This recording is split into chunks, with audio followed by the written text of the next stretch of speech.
August 23rd, 1943, 11:47 p.m., 19,000 feet above the North Sea. The Lancaster bomber shuddered as we climbed through another layer of clouds, ice forming on the wings faster than the de-icing boots could shed it. Inside the nose compartment, I checked my bomb sight for the third time in 10 minutes, not because it needed shaking, but because my hands needed something to do besides shake. I was the bomb aimer, the man who would decide, in approximately 90 minutes, where 4,000 pounds of high explosive and incendiary bombs would fall on Berlin. The man whose calculations would determine whether we hit factories or homes, soldiers or children, legitimate targets or innocent lives. 22 years old, a schoolteacher from Manchester before the war. Now I was flying into the most heavily defended city on Earth, carrying enough firepower to erase a city block and trying not to think about what that meant. Navigator, to crew, we're crossing the Dutch coast in 5 minutes. Test your guns and watch for night fighters. Flight Lieutenant Davies' voice came through calm and measured, the way a teacher might announce a spelling test.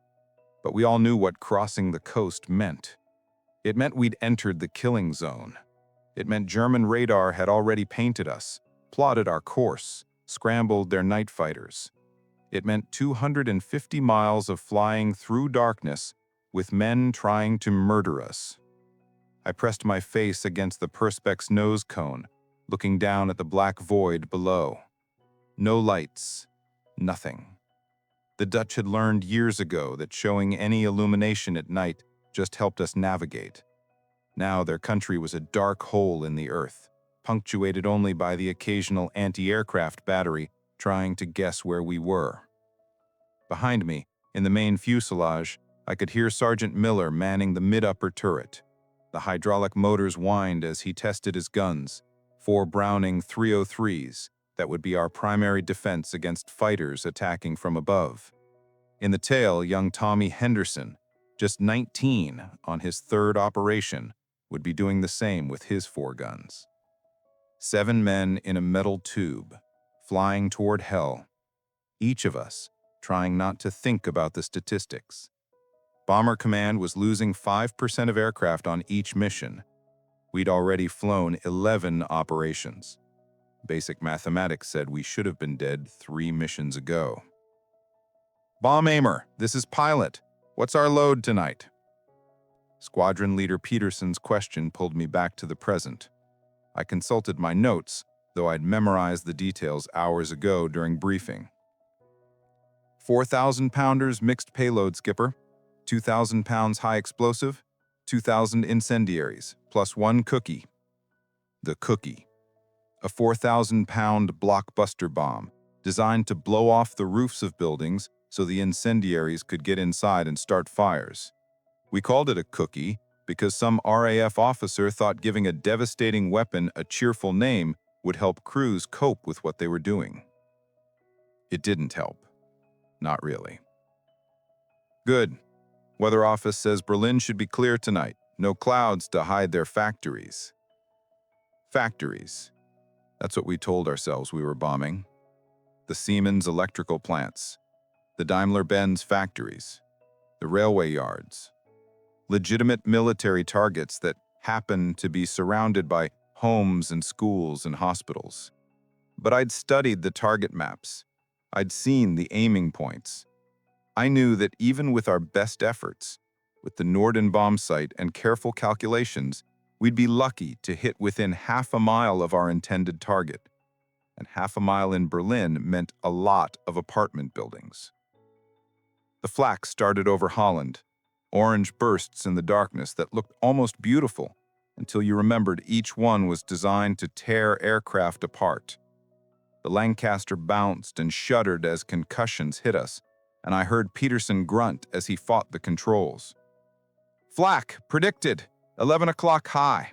I watched the bursts walk across the sky toward us, a line of explosions that some German radar operator had calculated would intersect our flight path. He'd been close. The last burst detonated maybe 200 feet to our left. close enough that I heard fragments ping off our fuselage, close enough to kill us, but not close enough to matter.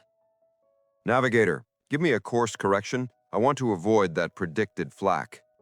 New heading 275, Skipper. The bomber banked left, and through the nose I watched our formation, 57 Lancasters from 5 Group, adjust with us. We were the pathfinders tonight, the aircraft that would mark the target with colored flares so the main force behind us would know where to aim their bombs. It was an honor, they said. Pathfinder Force only selected the best crews, the most experienced navigators, the most accurate bomb aimers. What they didn't mention was that being first over the target meant the German defenses would be fresh, alert, concentrated. We'd absorb the worst of it so the bombers behind us would have an easier time. Bomb aimer, I'm getting reports of night fighters over the radio. Master searchlights are active. This is going to be rough. I'd been on 6 Berlin raids before this one. I knew what rough meant. It meant Messerschmitt 110s with their upward-firing cannons, able to position themselves beneath bombers and fire into the unprotected belly. It meant Junkers 88s with their nose-mounted radar, able to find us in total darkness. It meant the master searchlights, powerful beams that could lock on to a bomber from 6 miles away, hold it in a cone of light while every gun in the area focused on that one illuminated target. Fighter! Fighter! Corkscrew starboard! Henderson's scream from the tail turret sent adrenaline spiking through my system. Peterson threw the Lancaster into a corkscrew maneuver, a violent diving turn designed to throw off a fighter's aim. I was slammed against the side of the nose compartment, my bomb sight digging into my ribs, maps and charts flying around the cramped space. Through the chaos, I caught a glimpse of the night fighter, a twin-engine silhouette against the stars, tracers streaming from its nose. Then we were diving, rolling, climbing, and the fighter was gone, unable to follow our violent maneuver. Did he hit us? Peterson's voice tight with controlled fear. Tail turret, no damage. Mid-upper, no damage. Engineer, check the wings. Flight Sergeant Barnes, our engineer, was already moving, peering out the small windows near his station. Port wing looks good. Starboard, wait, I see holes near the tip. Not major, but we're definitely ventilated. Ventilated. Another cheerful RAF term for, we've been shot and might die. We leveled out at 18,000 feet, having lost altitude in the corkscrew. Peterson began the long climb back to bombing height, and I checked my equipment. The bomb sight had shifted slightly during the maneuver. I'd need to recalibrate before we reached the target. My hands were shaking worse now. I'd been in a corkscrew before, but this was the closest I'd come to actually seeing the fighter that was trying to kill us. Seeing the tracers walking toward our aircraft, knowing that if Peterson had been half a second slower on the controls, those cannon shells would have found our fuel tanks. Bomb aimer, you still with us? Yes, Skipper. Recalibrating the sight now. Good lad. We're 30 minutes from the target. Get ready to earn your pay. 30 minutes. Half an hour. I'd been looking forward to this moment in training. Had imagined it would feel important, significant. Instead, I just felt sick, because I knew what was about to happen. Knew that my calculations, my bomb sight adjustments, my decision to press the release button would result in fires and death and destruction on a scale I couldn't quite comprehend. The Germans had started this, I reminded myself. They had bombed London, Coventry, Manchester. They'd killed British civilians without hesitation, without mercy. This was retaliation. This was justice. But justice didn't stop my hands from shaking. The master searchlight caught us at 25 minutes to target. One moment we were flying in blessed darkness. The next, a brilliant white beam stabbed up from below, so bright that it hurt to look at even through the perspex. It found us, held us, and within seconds a dozen more searchlights joined it, creating a cone of light with our Lancaster at the apex. Christ, we're coned! Miller from the mid-upper turret, his voice cracking. Being coned was every bomber crew's nightmare. Held in the searchlights, we were visible to every gun crew and fighter pilot in the area. A target, a bullseye, a dead man flying. Peterson threw us into another corkscrew, more violent than the first. The G-forces pinned me against the nose compartment, making it hard to breathe, but the searchlights followed. They'd locked onto us with radar, and no amount of maneuvering would shake us. Then the flak started. Not the random predicted flak we'd encountered earlier. This was aimed, precise. Every gun crew in Berlin was looking at us, calculating our altitude and speed, adjusting their fuses to detonate at exactly our position. The first burst detonated so close I saw orange flame inside the black smoke. The concussion hit like a physical blow, and I heard metal tearing somewhere behind me. The Lancaster shuddered, dropped 100 feet, and Peterson fought to regain control. "Engineer, damage report. Port outer engines hit. Oil pressure dropping. Temperature rising. Feather it." I watched through the nose as the port outer propeller stopped, its blades turning edge-on to the airstream.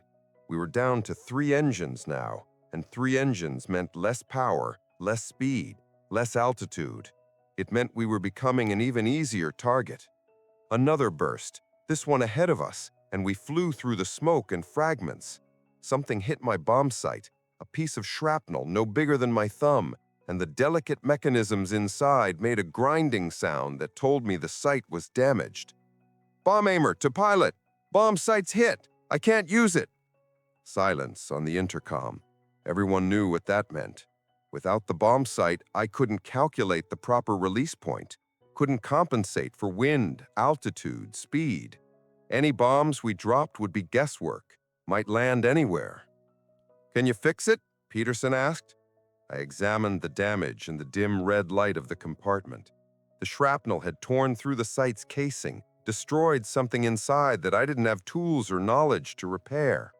We had a backup sight, a simple Mark 14 that was less accurate but functional, but switching to it would take time we didn't have. "Negative, Skipper. I'll have to use the backup sight. Accuracy will be compromised." "Do what you can. Navigator, how long to target?" 15 minutes, Skipper." 15 minutes to fly through the heaviest defenses in Europe, with searchlights holding us and flak bursting all around, while I tried to set up a bombing run using equipment I'd barely trained on. 15 minutes that would decide whether our mission succeeded or failed, whether we would hit factories or homes, whether the men who died tonight, ours and theirs, died for something or for nothing. Another fighter attack, this one from below, the Messerschmitt 11-0 firing its upward-angled cannons, Schräge music, slant music, the Germans called it.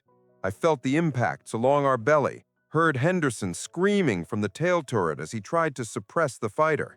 "Hit the bastard tummy!" Miller roaring encouragement from mid-upper. The fighter broke away, smoking. Henderson had gotten him, but we'd taken more damage. The intercom was crackling with static now, making it hard to hear. Barnes reported holes in the fuselage, oxygen lines severed, hydraulic pressure dropping. We were dying, slowly, by pieces, but dying nonetheless. "Target ahead! I can see the flares!" I pressed my face against the perspex. There in the distance, I could see them, red and green markers dropped by the pathfinders who'd gone before us, floating down on parachutes, illuminating the target area. Berlin, the capital of the Third Reich, home to 4 million people who were about to experience what London had experienced 3 years ago. I set up the backup bomb site as best I could with shaking hands and damaged equipment, calculated wind speed from the drift of the markers, estimated our ground speed based on the navigator's data, made adjustments for altitude, for temperature, for the million variables that determined where bombs would fall. But I knew it wouldn't be accurate enough. Knew that with this sight, on this night, with this damage, I'd be lucky to hit within a mile of the aiming point. And a mile in Berlin was a lot of homes. "Bomb aimer to pilot, approaching IP, opening bomb doors." The bomb bay doors swung open beneath us, and immediately our speed decreased as drag increased. We were even more vulnerable now, flying straight and level on the bomb run, unable to maneuver, offering ourselves as a target to every gun and fighter in the area. The flak intensified. It was a box barrage now, a three-dimensional zone of exploding steel that we had to fly through. Bursts ahead, behind, above, below, close enough that I could smell the cordite, even through my oxygen mask, close enough that fragments rattled off our wings like hail. "Steady, steady," I called, giving Peterson course corrections. "Left, left, steady, hold it there." Through the sight, I watched Berlin slide into position, could see the markers clearly now, could see the fires already burning where earlier Pathfinders had dropped their loads, could see the searchlights and flak and the sprawl of the city stretching to the horizon.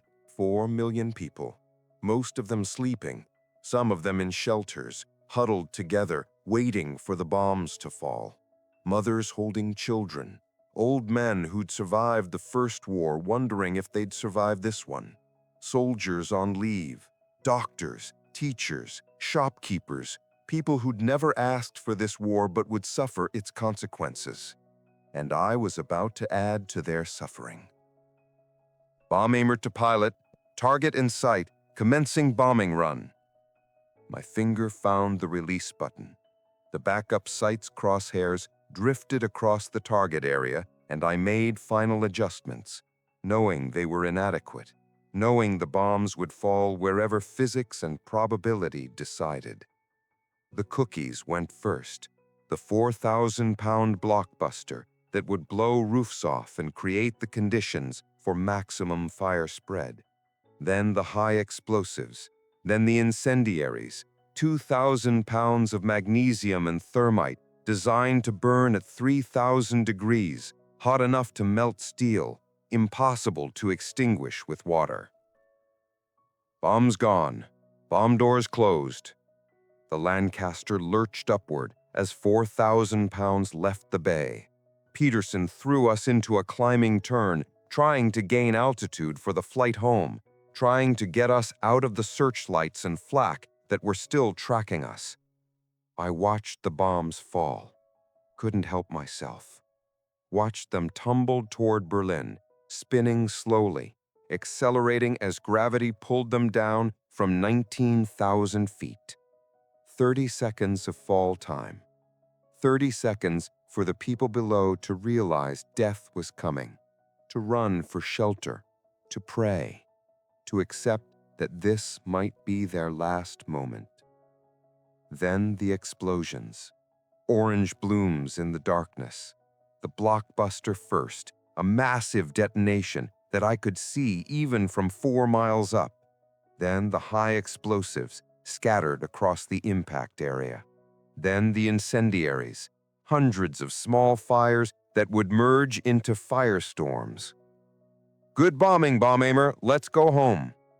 But I couldn't look away, couldn't stop watching as the fire spread, as the orange glow grew larger, as Berlin began to burn. Somewhere down there, buildings were collapsing, people were dying. A city was being transformed into hell, and I just added to it. "Fighter! Corkscrew, port!" Henderson's scream snapped me back to reality. We weren't safe yet, weren't home. We were still over Berlin with damaged engines, low on fuel, and German fighters were still hunting us. Peterson threw us into the maneuver, and this time something broke. I heard a massive crack from behind me, felt the aircraft shudder in a way that meant structural damage. The corkscrew became uncontrolled. We were spinning now, falling, Peterson fighting controls that weren't responding properly. "Hydraulics are gone. I've lost most of my control surfaces." We fell 3,000 feet before Peterson regained control, leveling us out at 16,000 feet. But we were in bad shape now. The port outer engine was still feathered. The starboard inner was running rough. The hydraulics were failed. And based on the way the aircraft was handling, we'd suffered major structural damage. "Navigator, give me a direct heading to England, shortest route possible." "Skipper, that'll take us over the Ruhr. The flak will—" "We don't have fuel for the long route. Direct heading, now." The flight home was a nightmare that seemed to last forever. We limped across Germany at decreasing altitude, unable to maintain height on our damaged engines. The Ruhr flak batteries tracked us, and we took more hits. The port inner engine caught fire at one point, and we had to feather it, down to 2 engines now, barely staying airborne. Miller was wounded by a flak fragment that came through the fuselage. Nothing major, he said, just his leg, but I could hear the pain in his voice when he spoke. Henderson reported his turret was jammed, the hydraulics destroyed, leaving him trapped in the tail with no way to defend us if fighters attacked. We crossed the Dutch coast at 8,000 feet and still dropping. Peterson was fighting to keep us in the air, his voice calm but strained as he discussed options with Barnes. We might not make it to England, might have to ditch in the North Sea, might have to bail out over Holland and hope the Dutch resistance found us before the Germans did. But somehow, impossibly, we made it. Crossed the English coast at 4,000 feet with both remaining engines coughing and sputtering, fuel gauges reading empty. Peterson brought us down at the first airfield he could find, not our home base, but a fighter station that had a long enough runway for emergency landings. We touched down with no hydraulics, no brakes, and 2 flat tires from flak damage. The Lancaster skidded down the runway trailing sparks, finally coming to rest in the grass at the far end. We'd made it. Against all probability, against all logic, we'd survived. I sat in the nose compartment for a long moment after the engines shut down, unable to move. My hands had finally stopped shaking, but now they felt numb, disconnected, like they belonged to someone else. The same hands that had pressed the bomb release button. The same hands that had sent 4,000 pounds of destruction falling on Berlin. The ground crew helped us out of the aircraft. Miller needed assistance with his wounded leg. Henderson had to be extracted from his jammed turret with cutting tools. But we were alive, all 7 of us, complete. 57 Lancasters attacked Berlin that night. 8 did not return. 56 men gone, dead or prisoners or missing in the North Sea. The price of the raid. But what about the other side? The German side? I found out 3 days later when intelligence reports filtered down. The raid had been considered successful. We'd hit several factories, damaged railway yards, destroyed an ammunition depot. But we'd also hit residential areas. The fires had spread further than planned. Final casualty estimates, 154 German civilians dead, another 300 injured. 154 people. I tried to picture them. Couldn't. The numbers were too abstract, too distant. But I knew they'd been real people with names and families and lives that had ended because I'd pressed a button. I flew 14 more operations after that night. 14 more raids on Berlin, Hamburg, Munich, other German cities. Each time I'd see the bombs fall, watch the fire spread, know that people were dying because of my calculations. They gave me medals. Distinguished Flying Cross for completing 25 operations. Bar to the DFC for 35. Mentioned in dispatches for accuracy despite equipment damage. Recognition for doing my job well. But the medals felt heavy, like they were made of something denser than metal, made of responsibility and consequence, and the weight of 154 deaths multiplied by every raid I'd flown. The war ended. Germany surrendered. I went home to Manchester, resumed teaching, tried to rebuild the life I'd left behind. Got married, had children, became a school principal, lived a good life by most measures. But I never forgot that night. August 23rd, 1943. The night I bombed Berlin with a damaged sight, an uncertain aim. The night 154 people died, because I did my job. Years later, in 1968, I visited Berlin. Don't know why exactly. Maybe to see what we'd destroyed. Maybe to seek some kind of absolution. The city had been rebuilt, modernized, divided by a wall now, but alive and thriving. I walked through neighborhoods that had been my targets, saw apartment buildings that might have stood where my bombs fell, saw children playing in parks that had been bombing craters, saw old men in cafes who might have survived that night, might have lost family members, might have hidden in shelters while the world exploded around them.